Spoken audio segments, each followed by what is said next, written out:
ರಾಜ್ಯ ವಿಪತ್ತು ಪರಿಹಾರ ನಿಧಿಯಿಂದ ಪ್ರಕೃತಿ ವಿಕೋಪಗಳಿಂದ ಉಂಟಾಗುವ ಹಾನಿಗಳಿಗೆ ಪರಿಹಾರ ಪಾವತಿಸಲು ಅನುದಾನ ಬಿಡುಗಡೆ ಮಾಡಿ ಆದೇಶಿಸಿದೆ. ಆದೇಶದಲ್ಲಿ ಏನಿದೆ?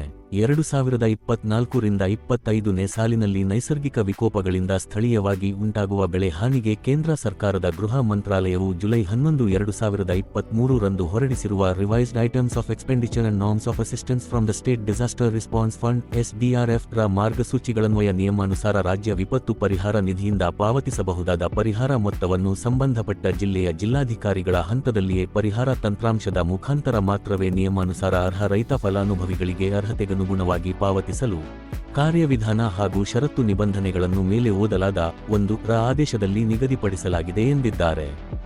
ಮುಂಬರುವ ದಿನಗಳಲ್ಲಿ ನೈಸರ್ಗಿಕ ವಿಕೋಪಗಳಿಂದಾಗಿ ಉಂಟಾಗುವ ಮೂಲಭೂತ ಸೌಕರ್ಯಗಳ ಹಾನಿ ಹಾಗೂ ಬೆಳೆ ಹಾನಿಗಳಿಗೆ ನಿಯಮಾನುಸಾರ ಪರಿಹಾರ ಪಾವತಿಸಲು ಅನುದಾನ ಬಿಡುಗಡೆಗೊಳಿಸುವಂತೆ ಮೇಲೆ ಓದಲಾದ 2ರಿಂದ 7ರ ಪತ್ರಗಳಲ್ಲಿ ಹಾಸನ, ಬೀದರ್, ಶಿವಮೊಗ್ಗ, ಧಾರವಾಡ, ಮೈಸೂರು ಹಾಗೂ ರಾಯಚೂರು ಜಿಲ್ಲೆಯ ಜಿಲ್ಲಾಧಿಕಾರಿಗಳು ಕೋರಿರುತ್ತಾರೆ.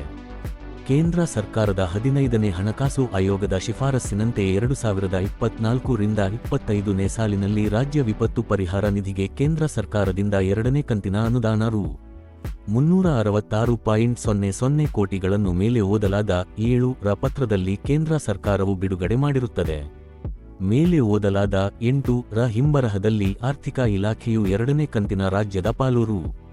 122.00 ಕೋಟಿಗಳನ್ನು ಬಿಡುಗಡೆ ಮಾಡಿದೆ. Crops damage ನಗುಮುಖ